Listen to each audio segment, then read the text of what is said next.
ဒါပေမဲ့အမေရိကန်နိုင်ငံဝါရှင်တန်မှာတော့ဒါဘယ်ရောက်ပြရက်တွေဖြစ်သွားတာပေါ့နော်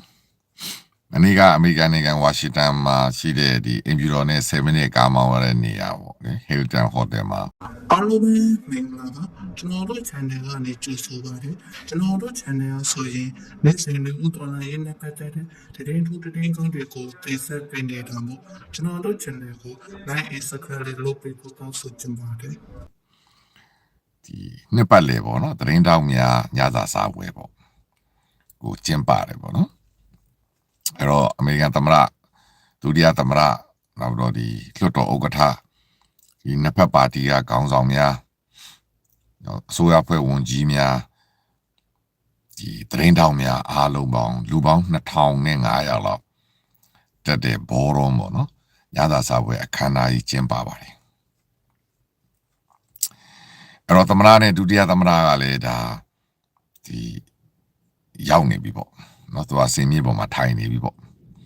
ပြီးရင်ဒါထုံးစံအတိုင်းပဲဒါဒီလိုညစာစားပွဲတွေမှာဒါ freedom of press ပေါ့နော်လွတ်လပ်စွာသတင်းဖော်ထုတ်မှုရဲ့ဒါဂုဏ်ပြုညစာစားပွဲပါဒါသမ္မတအဆက်ဆက်နှစ်တိုင်းလုပ်နေကြပါအရင်တော့ကတော့သမ္မတထရန့်ကဒါမျိုးကိုစန့်ကျင်ထားတယ်ဘာကြောင့်လဲဒါတွေကဟိုသတင်းဌာနတွေကမလွတ်လပ်ဘူးအတူတွေဆိုပြီးတော့သမ္မတထရန့်ကဒီလိုညစာစားပွဲတွေကိုမတက်ပဲနဲ့တပိတ်မှောက်ထားတယ်မနေ့ကမှသမ္မတထရန့်ကဒီခန္ဓာကိုလက်တက်တာထူးခြားတာပေါ့အဲ့တော့စင်ပေါ်မှာသမ္မတထရန့်နဲ့သမ္မတထရန့်ဇနီးလည်းရောက်နေပြီဒုတိယသမ္မတထရန့်နဲ့ဒုတိယသမ္မတ JD Vance လည်းရောက်နေပြီအဲ့ဒီချိန်မှာရုပ်ရင်းဆန်ကဖြစ်တယ်ဆိုတာကရုပ်တရက်ဖြစ်တာကတော့ဘာဖြစ်မှမသိကြဘူးချက်ချင်းသမ္မတထရန့်ရဲ့လုံခြုံရေးတွေကိုရန်တော်တွေ Secret Service တွေခမ်းမတွေကိုရုတ်တရက်ဝင်လာပြီးတော့လူတွေအားလုံးကိုပုံကြပေါ့မြန်မာလိုပြောရင်တော့ဂရင်းအောက်ဒီဇပွဲအောက်ထဲမှာပုံကြဆိုပြီးတော့သမ္မတထရန့်ကိုချက်ချင်းဆွဲထုတ်သွားတယ်ဒုတိယသမ္မတ JD Vance ကိုဆွဲထုတ်သွားတယ်ပြီးတော့အခမ်းဒီခမ်းမသူရဲတွေသက်ဆိုင်ရာအကုန်ရောက်လာတယ်ပြီးတော့သက်ဆိုင်ရာအစိုးရဖွဲ့ဝန်ကြီးတွေမှာကာကွယ်ရေးဝန်ကြီးတို့ FBI အကြီးအကဲတို့နော်နောက်ပြီးတော့ဒီလွှတ်တော်ဥက္ကဋ္ဌတို့ကိုအကုန်လုံးသူတို့ကယ်ထုတ်သွားတယ်သူတို့အကာအကွယ်ပေးတယ်ပြီးတော့အခမ်းအနားတစ်ခုလုံးကိုလုံခြုံရေးတပ်ဖွဲ့ဝင်တွေကပြည့်ကျက်သွားတယ်ပြီးတော့လုံခြုံရေးတပ်ဖွဲ့ဝင်တွေကပြောတယ်မင်းတို့လုံခြုံရေးသမားတွေမဟုတ်ဘူးဆိုရင်အကုန်လုံးစပွဲအောက်မှာပုံနေကြဘယ်သူမှကောင်းဒီချမ်းပြင်မှာဝတ်နေကြသူတို့လုံခြုံရေးအလုပ်လုပ်မယ်ဆိုတော့သတင်းတောက်တွေအားလုံးကလည်းသတင်းတောက်တွေလေဒါသတင်းတောက်တွေရဲ့ညစာစားပွဲဆိုသတင်းတောက်တွေကလည်းဖုန်းတွေထုတ်ပြီးဓာတ်ပုံတွေရိုက်ကြပေါ့ဗီဒီယိုတွေဆွဲကြပေါ့ဘာဖြစ်မှန်းလည်းမသိဘူးတခုတော့ဖြစ်မှန်းတော့သိတယ်အဲ့မှာ Sky News သတင်းတောက်ကတော့သူကတနက်ပြည့်တဲ့5-6ချက်ကြားတယ်လို့ပြောတယ်အဲ့ဒါနဲ့ခန္ဓာကြီးကရုံရင်းဆန်ကဖြစ်သွားပြီးတော့သမ္မတထရန့်နဲ့ဒီသက်ဆိုင်ရာခေါင်းဆောင်တွေအားလုံးကိုသူတို့ကဲထုတ်သွားတယ်ပြီးတော့သမ္မတထရန့်က Twitter ကနေတက်ရေးတယ်သူအင်ပီတော်မှာသတင်းစာရှင်းလင်းပွဲလုပ်မယ်ပေါ့အဲ့တော့အားလုံးသတင်းတောက်တွေရောဒီသမ္မတထရန့်ပါဝင်ခန္ဓာတက်တဲ့လူအားလုံးသာညသာစားပွဲဖြစ်တဲ့အတွက်ညသာစားပွဲကိုတက်တဲ့ဝတ်စုံလေးပေါ့နော်အားလုံးသိတယ်အမဲလေးနဲ့ဒီနေရာမှာဒီတိုင်အတမျိုးလေးပေါ့ဟိုဖဲပြားတိုင်လေးနဲ့ပေါ့အဲ့ဒါနဲ့သတင်းတောက်တွေအားလုံးဒီအခမ်းအနားတွေကနေလုံခြုံရေးတပ်ဖွဲ့တွေကပေးထွက်တဲ့အခါမှာသတင်းတောက်တွေအားလုံးကရတက္ကစီတွေခါကြကားတွေနဲ့ပေါ့နော်အိမ်ပြည်တော်ပြေးကြပေါ့အိမ်ပြည်တော်ရောက်ပြီးတဲ့ခါကျတော့သမ္မတထရန့်ကဒီစောစောကတရားရေးဝန်ကြီးပြီးတော့ FBI အကြီးအကဲနဲ့ဒုတိယသမ္မတတဲ့အစိုးရအဖွဲ့တွေခြံရံပြီးတော့ထွက်လာပြီးတော့သမ္မတထရန့်ကသတင်းစာရှင်းလင်းပွဲမှာပြောတယ်အဲ့တော့အိမ်မှာသတင်းတောက်တွေအားလုံးကလည်းအကုန်လုံးညစာစားပွဲဝတ်စုံနေတယ်ပဲအခမ်းအနားတစ်ခုလုံးအပြည့်ပေါ့ဘယ်သူမှဘာဖြစ်လဲအတိအကျမသိဘူးအိမ်မှာသမ္မတထရန့်ကပြောတယ်ပေါ့နော်သူကစပြီးဟိုပကံကွဲတဲ့ပုံစံပေါ့လင်မန်းပြုတ်ကြတဲ့အတန်မျိုးသူကြားရတယ်တနက်အတန်လဲဟုတ်ချင်ဟုတ်မယ်ပေါ့အဝေးရဖြစ်နေတယ်ပြီးတော့သူစီကိုလုံခြုံရေးတပ်ဖွဲ့တွေရောက်လာတယ်ဖြစ်စဉ်ကသူတို့လုံခြုံရေးပထမစီးခေါ်တာပေါ့နော်ဒီခမတွေကိုဝင်ဖို့အတွက်လုံခြုံရေးအစစ်အစစ်လုပ်ထားတယ်ပထမဆုံးစစ်ဆေးတဲ့နေရာပေါ့နော်ဟိုတယ်ရဲ့အပြင်ပေါ့လုံခြုံရေးပထမစီးပေါက်သွားတာအဲ့တော့တရသမားကအချိန်နဲ့ပြေးဝင်လာတယ်သူပြောတော့ multiple weapons လို့ပြောတာပေါ့နော်တနက်တွေအများကြီးပါတာပေါ့ဟိုမျိုးစုံပါတာပေါ့အဲ့ဒီချိန်မှာ အဲ့မှာလုံခြုံရေးတပ်ဖွဲ့ဝင်တွေနဲ့ပြစ်ခတ်မှုဖြစ်တယ်တနတ်သမားတယောက်ကဒီ secret service တယောက်ကိုဒီအနီးကပ်ပြစ်လိုက်တယ်ပေါ့နော်ဒါပေမဲ့ကံကောင်းတာက secret service ဒီသမရရဲ့ဒီလျှို့ဝဲဒီဘယ်လိုပြောမကိုရန်တော့တပ်ဖွဲ့ကတယောက်ကအနီးကပ်ထိတယ်ဒါပေမဲ့ကံကောင်းတာကအဲ့ဒီရဲဘော်ကဒီဘယ်လိုပြောမလဲကြီးခါအင်ကြီးဝတ်ထားတဲ့အတွက်တော့အခုတော့ဟိုအခြေအနေကောင်းတယ်အသက်ရှင်နေတယ်အဲ့ဒါနဲ့တနက်သမားကိုသူတို့လူကြုံရေးတပ်ဖွဲ့ဝင်တွေကဝိုင်းဝန်းဖမ်းဆီးလိုက်ပြီးတော့ဒီအခမ်းအနားကိုဆက်လုပ်ဖို့တော့သမ္မတထရန့်ကခွင့်ပြုတယ်ဒါပေမဲ့လူကြုံရေးတပ်ဖွဲ့ဝင်တွေကလက်မခံဘူးဒါဒီ crime scene ပေါ့နော်ရာဇဝမှုဖြစ်တာဖြစ်တဲ့အတွက်အခမ်းအနားကိုဖျက်သိမ်းလိုက်တယ်အဲ့တော့သမ္မတထရန့်ကငါတို့ဒါမျိုးလာလို့ငါတို့လက်မခံဘူးအဲ့တော့ဒီအခမ်းအနားကိုနောက်တစ်လကြာရင်ပြန်လုပ်မယ်ပေါ့နော်လူကြုံရေးအပြည့်နဲ့ပြန်လုပ်မယ်ပေါ့အဲ့တော့တနက်သမားကတယောက်တည်းပဲလုပ်တယ်လို့သမ္မတထရန့်ကပြောတယ်သူပြောတော့ lone wolf ပေါ့နော်တူဦးဒီတော့ဝန်ပလွေပေါ့နော်နမွေလေအဲ့တော့ဒီနိုင်ငံရေးရွေးချက်လည်းမသိဘူးဒါပေမဲ့သူ့ကိုလောက်ကြံတယ်လို့တော့သူယူဆတယ်ပေါ့နော်အဲ့တော့အဲ့ဒါနဲ့တနတ်သမားရဲ့နာမည်ကိုသူတို့ထုတ်ပြန်တယ်တနတ်သမားကအရှင်းမိထားတယ်နော်အရှင်းမိထားတယ်သမ္မတထရန့်ကပြောလဲဆိုတော့မနေ့ပြင်ကြရင်ဒါသူတို့တက်ဆိုင်ရာတွေကကြီးညာပါလိမ့်မယ်ပေါ့နော်အသေးစိတ်ပေါ့သတင်းတောက်တွေလည်းသိမှာပေါ့စုံစမ်းရင်သိလာမှာပေါ့တနတ်သမားကကယ်လီဖိုးနီးယားကလို့ပြောတယ်သူက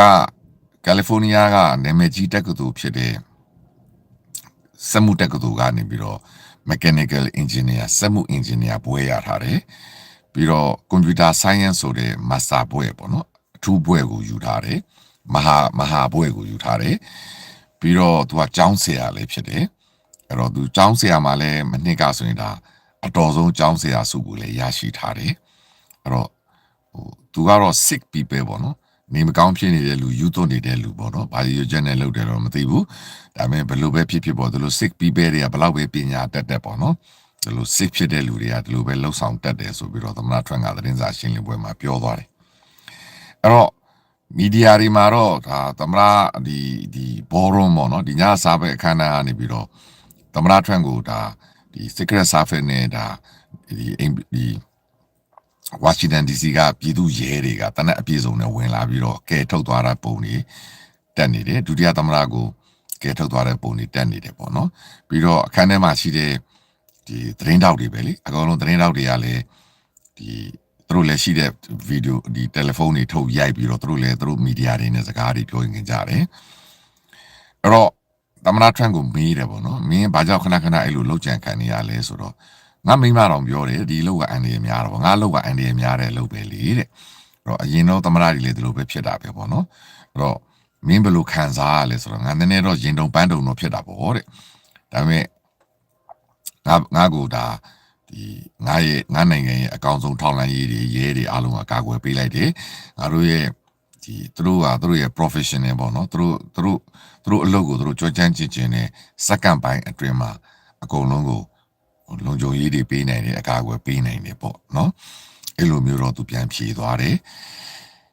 အဲ့တော့ဒါကမနေ့ကကျွန်တော်တို့အိတ်နေတဲ့အချိန်မှာလွန်ခဲ့တဲ့9နိုင်6နိုင်ရာနေပြီးတော့မှမဟုတ်ဒီဝါရှင်တန် DC မြို့တော်ပေါ့နော်ဒီ Hilton Hotel ဒီသတင်းတောင်များနှစ်လည်စာညစာစားပွဲမှာ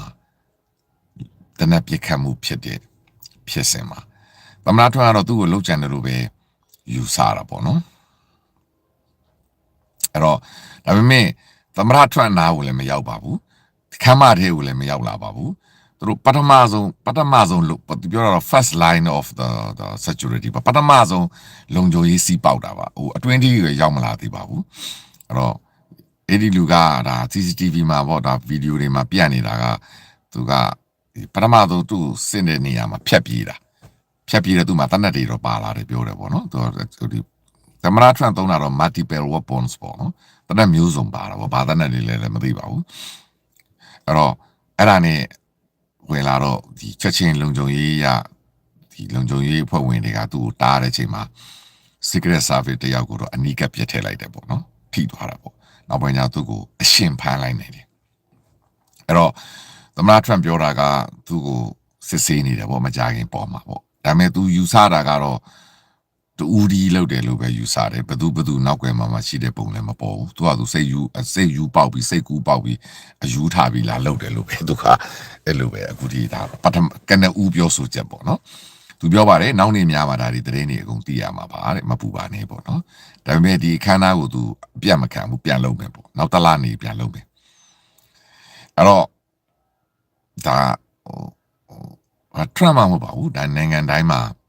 ဒါဒီနိုင်ငံအစိုးရကောင်းဆောင်တွေကိုလုံခြုံရေးနိုင်ငံတိုင်းမှာရှိပါတယ်เนาะကျွန်တော်တို့ဒီလိုအခမ်းအနားလုပ်တယ်ဆိုရင်အားလုံးသိတဲ့အတိုင်းပဲဒီဟိုနောက်ွယ်မှာလုံခြုံရေးအဖွဲ့ဝင်တွေကအဆင်သင့်ရှိတယ်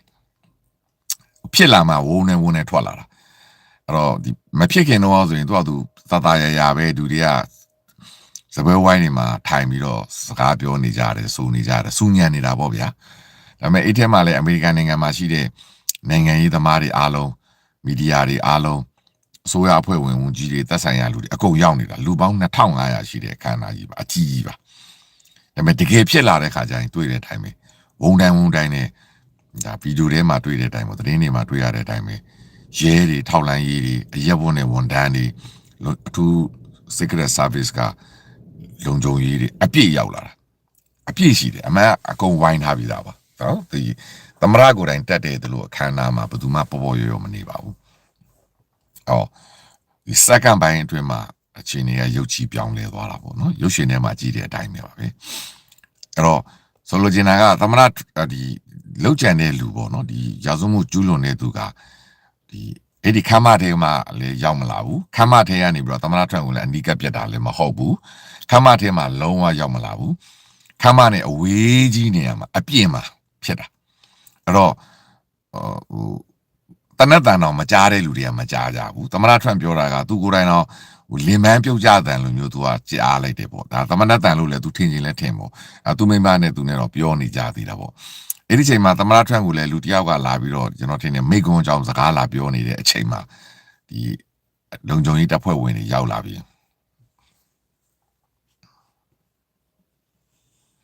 အဲ့တော့ဒီအနီးကပ်လောက်တာလည်းမဟုတ်ပါဘူးเนาะအဲ့တော့လုံခြုံရေးတွေကဒီသူကိုကဲထုတ်သွားတာဒုတိယသမ္မတ JD Vance ကိုဆွဲထုတ်သွားတာဒါသူတို့ရဲ့ထုံးစံတိုင်းဗျသမ္မတကိုသူတို့ကဲထုတ်တယ်နဲ့ပထမဆုံးသမ္မတကိုသူတို့ကကျမ်းမြေကိုမှောက်ချလိုက်တာသမ္မတကိုကျမ်းမြေကိုမှောက်ချပြီးတော့အဲ့သမ္မတပေါ်မှာလူအုပ်ကြီးသူတို့ရဲ့ထောက်လန့်ရေးတွေဝိုင်းလိုက်တာမတော်တဆများအနီးကပ်ပြည့်တယ်ဆိုရင်သမ္မတကိုမထိပဲနဲ့သူတို့ကအသေးခံမှန်းတဲ့ဘောပေါ့အဲ့လိုမျိုးလုပ်တာသူတို့ရဲ့လောက်ကွက်ကသမ္မတကိုထိုင်နေရနေဆွဲမပြီးတော့သမ္မတကိုကျမ်းမြေကိုမှောက်ချခိုင်းလိုက်တယ်သမ္မတကိုကျမ်းမြေကိုမှောက်ချခိုင်းပြီးမှသမ္မတပေါ်ကနေပြီးလူအုပ်ကြီးပေါ့သူတို့ရဲ့ထောက်လန့်ရေးတွေလုံခြုံရေးတွေသူတို့ရဲ့ကိုရံတော်တွေတက်ဖိလိုက်တယ်တက်ဖိတယ်ဆိုတာအမှန်တော့သူတို့ရဲ့ခန္ဓာကိုယ်နဲ့သမ္မတကိုအကာအကွယ်ပေးလိုက်တာ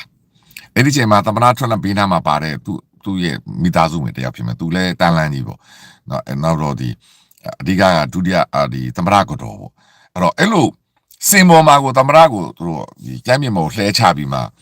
သူတို့လူအုပ်နေပေါ့နော်သူတို့ဒီလုံခြုံရေးကိုရံတော်တွေကအပေါ်ကနေတက်ဖိလိုက်တာတက်ဖိတယ်ဆိုတာခန္ဓာကိုယ်နဲ့ကာလိုက်တာပေါ့ပြီးမှအပြင်ကိုဆွဲထုတ်သွားတာဆွဲထုတ်တာတော့ဒါထုံးစံတိုင်းပေါ့ဒါသူတို့ရဲ့လုံခြုံရေးလမ်းကြောင်းရှိမှာဘယ်ဒီလိုပြဿနာတက်ရင်ဘယ်ပေါက်ကနေသမ္မတကိုဆွဲထုတ်ပြီးဘယ်နေရာကနေဘယ်လိုယူသွားမလဲသူတို့ကဒါတွေကကြိုတင်စီစဉ်ထားပြီးသားပါဒီလိုခန္ဓာဆိုတာကဒီသူရဲ့ကိုရံတော်ပေါ့ဒီ secret service ကဒီလိုဝင်လန်းထွက်လန်းနေအကုန်လုံးလုံခြုံရေးအပြည့်ယူထားပြီးသားပါသမ္မတကိုအရင်ကဲထုတ်ပြီးဒုတိယသမ္မတကိုကဲထုတ်ပြီးမှသာနေကျန်တဲ့လူတွေကိုပေးထွက်ခွင့်ပေးမှာပါဒါကတော့ဒါလုံခြုံရေး protocol ပါသမ္မတကိုကဲထုတ်မယ်ဒုတိယသမ္မတကိုကဲထုတ်မယ်ပြီးတော့ကတော့တပ်ဆိုင်ရာဝန်ကြီးတွေနောက်တော့ပြီးတော့လွှတ်တော်ဥက္ကဋ္ဌကဒီသမ္မတဖြစ်နေတဲ့တတိယသုံးလူလေအဲ့ဒါတွေအားလုံးဆိုတော့အဲ့တော့ဒီအဲ့ဒါတွေအားလုံးပြီးသွားမှသူကအခမ်းအနားထဲမှာရှိနေတဲ့လူတွေအားလုံးထဲကနေသူတို့အရေးကြီးတဲ့လူတွေကိုဝန်ကြီးအဖွဲ့တွေပေါ့နော်တယောက်ပြီးတယောက်လာကဲထုတ်မယ်ခေါ်ထုတ်မယ်ပြီးမှအဲ့ဒီချိန်မှာအခမ်းအနားတက်နေတဲ့ကျန်တဲ့လူတွေကိုကြတော့ဒီကျမ်းပြင်မှာသူတို့ကမှောက်ခိုင်းတာပေါ့တို့ဒီမဟုတ်လေကတဲ့ဇပွဲအောက်မှာပုံခိုင်းတာပေါ့ဒါပေမဲ့တချို့ကလည်းကြားတယ်တချို့ကလည်းကြောင်တော်တောင်ဖြစ်နေတဲ့လူတွေလည်းရှိတယ်အဲ့လိုမျိုးလူတွေကြတော့ခမ်းမတဲကို လုံခြုံရေးတပ်ဖွဲ့ဝင်တွေဝင်လာပြီးတော့ခဏတော့လို့ဒီစတိုင်ပါတွေနဲ့ပေါ့နော်ရဲတွေကထောက်လန့်ကြီးတော့ဝင်လာပြီးတော့ခမ်းမတစ်ခုလုံးကိုတနက်နဲ့ဝိုင်းလိုက်တာပေါ့ဝိုင်းပြီးတော့သူတို့စတိုင်ပါတွေနဲ့ဟိုချိန်ဒီချိန်လိုက်ချိန်နေတာပေါ့အဲ့ဒီချိန်မှာသူတို့ကမှားယွင်းပြစ်ခတ်မိမှာဆိုလို့သူတို့ကဒီလုံခြုံရေးဝန်ထမ်းမဟုတ်ဘူးဆိုရင်တာဝန်ရှိသူမဟုတ်ဘူးဆိုရင်ကြမ်းပြင်မှာအကုန်မှောက်နေအပေါ်ကောင်းမထောင်လာနဲ့ဘာလို့သူတို့ကမှားယွင်းပြစ်ခတ်လိုက်မှာပြီးတော့ဒီအခမ်းမထဲမှာဒီလူစိုးရောက်နေလားမရောက်နေလားသူတို့စီစစ်မှာပေါ့ပြီးမှသူတို့ကဲထုတ်လို့ရတဲ့လူတယောက်ပြီးတယောက်ကဲထုတ်ပြီးသွားမှတာလေတယောက်ချင်းကိုသူတို့ထွက်ခွင့်ပေးမှာပေါ့ဗျာပြီးတော့အခုသမဏပြောသလိုပဲဒီ FBI ကလည်းကနသတင်းစာရှင်းလင်းပွဲမှာပြောရတယ်တယောက်ချင်းကိုသူတို့ခေါ်ယူပြီးစစ်ဆေးမေးမြန်းမယ်ပြီးတော့တယောက်ချင်းကလည်းကိုတိတဲ့အချက်လက်တွေအားလုံးကိုတေးသေးကြီးပေါ့အရေးကြီးမကြီးသူတို့တွေကိုသတင်းပေးပါအဲ့တော့ကိုယ့်ရဲ့အလုပ်ကကိုကသတင်းပေးရမယ်အဲ့ဒါကိုအရေးကြီးလားမကြီးလားဆိုတာ FBI ကစုံစမ်းစစ်ဆေးတဲ့လူတွေကဆုံးဖြတ်မယ်ပေါ့အဲ့ဒါမျိုးလဲကြီးညာသွားတာရှိတယ်ပေါ့နော်နောက်တော့ထုံးစံတိုင်းဒါမျိုးက table plan ရှိတယ်လေဒါမျိုးဒီအခမ်းအနားဆိုရင်ဘယ်စပွဲမှာဘယ်သူထိုင်ရမလဲဆိုတဲ့ထိုင်ကုန်နံပါတ်အတိအကျနဲ့ table plan ရှိပြီးသားအဲ့တော့သမ္မတထရန့်နဲ့ဒုတိယသမ္မတကစင်ပေါ်မှာရှိတယ်အောက်ဆုံးကထိတ်ရစပွဲဝိုင်းတွေကတော့ထုံးစံတိုင်းကာကွယ်ရေးဝန်ကြီးတို့တခြားဝန်ကြီးအဖွဲ့ဝင်တို့ပြောဒီကျမ်းမာရေးဝန်ကြီးတို့လွှတ်တော်ဥက္ကဋ္ဌတို့FBI အကြီးအကဲတို့ပေါ့နော်ဒီလိုမျိုးတွေထိုင်ကြမှာပေါ့အဲ့တော့တို့က table plan တွေနဲ့တို့ကအကုန်စီစစ်ပြီးတော့တနေရာကနေ CCTV နဲ့လုံခြုံရေးကစောက်ကိုကြည့်နေမှာဒါအဲ့တော့ပြီးတော့ခဏတော့ဒီတနက်အပြည့်စုံကင်ထားလက်နဲ့ပြည့်စုံကင်ထားတဲ့ဒါ swipe အတင်းနေရလေနောက်ွယ်ကနေအကုန်လုံးတနေရာမှာအစင်းအကုန်ကြည့်နေတာအခုဝုန်းကနေဖြစ်တဲ့ချိန်မှာစက္ကန့်ပိုင်းအတွင်းမှာဝုန်းကနေဝင်ချလာတာတချို့ဆိုရင်တချို့ဒီညလာစပွဲမှာတက်နေတဲ့တချို့တွေစကားများနေကြတာပေါ့ဗျာထုံးစံအတိုင်းပေါ့လေပန်းနေကြမှာမြန်မာလိုပြောတော့အတင်းတုံနေကြမှာပေါ့ဗျာအဲတယောက်တောက်လိုက်စားလိုက်စကားများလိုက်စူးညံနေတာပဲအဲစူးညံနေလဲဆိုတော့တနက်ပြစ်ခတ်မှုကလည်းအပြင်မှာဖြစ်တော့မသိတဲ့လူကအများကြီးဘာဖြစ်လို့ဖြစ်မှန်းကိုမသိလိုက်ကြဘူးအဲ့တော့စကားများနေကြတော့အော်ဟစ်နေကြတယ်အားထောက်လိုက်ရင်တော့ဘာဖြစ်လို့ဖြစ်မှန်းကိုမသိဘူးเนาะအဲ့တော့အဲ့ဒါမျိုးတွေဖြစ်တဲ့ခါကျတော့အဲ့တော့လုံခြုံရေးတပ်ဖွဲ့ဝင်တွေကပဲမြို့တို့အကြမ်းပြင်မှာအကုန်မှောက်ဆိုပြီးသတိပေးတာအမှန်ကတော့မှားယွင်းပြစ်ခတ်မှုတွေဖြစ်မှာဆိုလို့ဘယ်သူမှမသိဘူးဒီအဝိုင်းထဲမှာဒီအဝန်းထဲမှာဒီခမ်းမထဲမှာနောက်ထပ်တနတ်သမားရှိနေသလားမရှိနေဘူးလားဆိုတော့ဘယ်သူမှလည်းမသိနိုင်ဘူးလေအဲ့တော့အဲ့ဒါမျိုးတွေအနေထားဖြစ်တယ်မနေ့ကဒါဖြစ်သွားတယ်ဖြစ်စဉ်မှာသမ္မတထရန့်ကတော့ပြောပါတယ်ဒီလိုကျူးလွန်တဲ့လူတွေကိုတဲ့သက်လုံးထောင်ထဲမှာထားရမှာတဲ့ဒီလူတွေစိတ်နဲ့15နှစ်ပြန်လွတ်လိုက်နောက်လူတွေဒုက္ခပေးအောင်မှာတဲ့သမ္မတထရန့်ကတော့မနေ့ကသတင်းစာရှင်းလင်းပွဲမှာအိတ်တိုင်းပြောသွားတယ်ဒါပေမဲ့ तू ကတရားသူကြီးမဟုတ်ပါဘူးတရားသူကြီးတွေကပဲဆုတ်ဖြတ်မှာနော်အရှင်မိထားပါတယ်အားလုံးအံ့ဩနေတာကတကယ်ပညာတတ်ပါအဲကြောင့်တစ်ခါတလေကြာရင်တဲ့လူတွေအားတဲ့ဘယ်လောက်ပညာတတ်တဲ့ယူသွတ်တဲ့ခါကျရင်တကယ်ယူသွတ်တယ်ဆိုပြီးတော့ပြောနေကြတာပေါ့နော်ဒီအဲ့တော့ကယ်လီဖိုးနီးယားပြည်နယ်ကပါသူမနေ့ကဟိုတယ်ကိုလာတယ်ဟိုတယ်ကိုချက်ကောက်လုပ်တယ်ဟိုတယ်ချက်ကောက်လို့ဒီထဲကိုဝင်လာတယ်ပေါ့အဲ့ဒါတွေအားလုံးသူတို့အသေးစိတ်ပေါ့နော်နောက်သူနေတဲ့ကယ်လီဖိုးနီးယားရဲ့အိမ်ကိုလည်းဒီအမေရိကန်ထောက်လှမ်းရေးတွေဝင်စီးထားပြီးပေါ့သူတို့အသေးစိတ်စုံစမ်းနေပါပြီမကြခင်ကြီးညာပေးမှာပါတဲ့သူတို့အဲ့လိုပြောပါတယ်အဲ့တော့ဒေါ်လောစီကတော့ဒါတကဘာလုံး hot news ပေါ့နော်ဟောတေးကြတာခုကကျွန်တော်တို့ကအမှတ်မမှားဘူးလို့တာကအမရထရန့်ထိုင်နေတဲ့ညစာစားပွဲခမ်းမရဲ့အပြင်းမှာဖြစ်တာပထမလုံခြုံရေးစီးပေါက်တာခမ်းမထဲမှာလည်းမဟုတ်ဘူးတနတ်သမားခမ်းမထဲမှာလည်းမရှိဘူးခမ်းမထဲမှာလည်းဟိုရုပ်ရှင်ထဲမှာလို့သမ္မတထရန့်ကိုတနတ်ချိန်တာလည်းမဟုတ်ဘူးဘာမှမဆိုင်ဘူးနော်အခုကကြိုတင်ဟိုပြောချင်တာကဟိုယူကြောင်မှုကြောင်တဲ့လူတယောက်ကတနတ်တွေပါပြီးတော့လုံခြုံရေးကိုဖျက်ပြေးတာအပြင်းမှာခမ်းမအပြင်းမှာခမ်းမထဲကိုတော့မရောက်နိုင်ပါဘူးမဟုတ်ပါဘူးအဲ့ဒီချိန်မှာဒါသူတို့သက်ဆိုင်ရာလုံခြုံရေးတွေကဆုံးဖြတ်ပြီးသမ္မတထဲကိုကဲထုတ်ပြီးတော့ခန္ဓာကိုဖျက်လိုက်တာဒါပဲအဲ့တော့ဟိုဘယ်လိုပြောမလဲဟိုသမ္မတထရန့်ကိုလုံခြံခံရတယ်လို့သမ္မတထရန့်ကိုတနတ်နဲ့ဒီအဲ့ဒါတွေတခုမှမဟုတ်ပါဘူးနော်မဟုတ်ဘူးခမ်းမထဲမှာလည်းဘာမှဖြစ်သွားတာမဟုတ်ဘူးတော်တော်များများခမ်းမထဲမှာရှိတဲ့သတင်းတောက်တွေကဘာဖြစ်လို့ဖြစ်မှန်းတော့မသိလိုက်ဘူး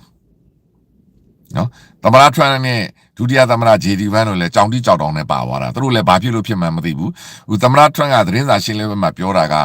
သူကဘာဖြစ်မှန်းလဲသူမသိဘူးသူရဲရဲလေးအတန်ကြားတယ်အဲ့ဒီအတန်ကလည်းသူထင်တာကလင်မန်းကြကွဲတဲ့အတန်ပေါ့ဗျာအဲ့ဒါမျိုးတော့အခမ်းမလည်းအရန်ဆူညံနေတော့သူကအဲ့လိုအတန်ပဲထင်တယ်ဟိုတနတ်တန်လို့လည်းသူထင်တယ်တော့မပြောပါဘူးသူကအဲ့တော့ရှင်းပြောရင်သမ္မတထရန့်လို့ဒုတိယသမ္မတတို့ကဘာဖြစ်လို့ဖြစ်မှန်းကိုမသိလိုက်တဲ့အပြင်တော်တော်များများသတင်းတောက်တွေကမသိဘူးဒါပေမဲ့ ခမ်းမရဲ့ဟိုအစွန်ဆုံးပေါ့နော်နောက်ဆုံးမှထိုင်နေတဲ့လူတွေဒီ Sky News သတင်းတောက်ကတော့စောစောကသူသတင်းမှသူပြောသွားတာတော့အဲ့လိုသမ္မတထရန့်တို့ကိုကယ်ထုတ်ပြီးသွားတဲ့အချိန်မှာကြမှာသူတို့ဒီစပွဲအောက်ကိုဝတ်လိုက်တဲ့အချိန်မှာသူကကင်မရာထုတ်ပြီးရိုက်တဲ့အချိန်မှာတော့ဖောက်ဆိုပြီးတော့တနက်ပြည့်တန်6ချက်လောက်တော့ကြားလိုက်တယ်သူကြားတယ်လို့သူပြောတယ်သမ္မတထရန့်ကတော့သူကိုယ်တိုင်တနက်တော့မကြားဘူးလို့ပြောတာခမ်းမကအလုံးစဉ်းစားကြည့်လေလူ2600ဆန့်တဲ့ခမ်းမဆိုတာနဲတဲ့ခမ်းမကြီးမဟုတ်ဘူးနော်ဟိုစပွဲတစ်ခုကိုပဲထမင်းစပွဲတစ်ခုလူ10ယောက်ခန့်တယ်ဆိုလူ10ယောက်ထိုင်လို့ရတယ်ဆိုရင်ပဲစပွဲပေါင်း260ဆိုတာနဲတဲ့ခမ်းမကြီးမဟုတ်ဘူးကျွန်တော်ရန်ကုန်မှာဆိုရင်ဒါမြန်မာဟာဒီမင်္ဂလာစာလုပ်တဲ့အခမ်းအနားမျိုးရဲ့အခမ်းအနားမျိုးရဲ့10စားလောက်ရှိမယ်အကြီးကြီး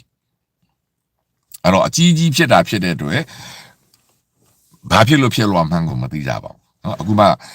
အဲကြောင့်လေသမ္မတထရန့်ကအင်ဘီရိုကိုခေါ်ပြီးသူကိုယ်တိုင်သတင်းစာရှင်းလင်းပွဲမှာရှင်းပြလိုက်မှလူတွေအားလုံးသိတယ်အဲ့တော့ဖြစ်ချင်းမှာထွက်လာတဲ့သတင်းတောက်တွေပေါ့စီယံသတင်းတောက်တွေကသူတို့ပြောကြဘာဖြစ်မှန်းသူတို့လည်းမသိဘူးဘာတွေဖြစ်မှန်းကိုမသိဘူးသူတို့လည်းအခုထွက်ဆိုလို့တော့ပြန်ထွက်လာရတာအင်ဘီရိုသတင်းစာရှင်းလင်းပွဲမှာသမ္မတထရန့်ပြောမှပဲအားလုံးဒါရှင်းလင်းသိရတာเนาะအဲ့ဒါကမင်းညာကကျွန်တော်တို့အိတ်နေတဲ့အချိန်ပေါ့မြန်မာနိုင်ငံမှာတော့မိုးလင်းနေတဲ့အချိန်မှာအင်ဘီရိုမဟုတ်ပါဘူးအမေရိကန်နိုင်ငံဝါရှင်တန် DC အင်ဘီရိုနဲ့10မိနစ်လောက်ကားမောင်းအဝေးမှာရှိတဲ့ Hilton Hotel ရဲ့ခမ်းမထဲမှာနှစ်ပတ်လေသတင်းတောက်များအင်ဘီရိုသတင်းတောက်များညစာစားပွဲ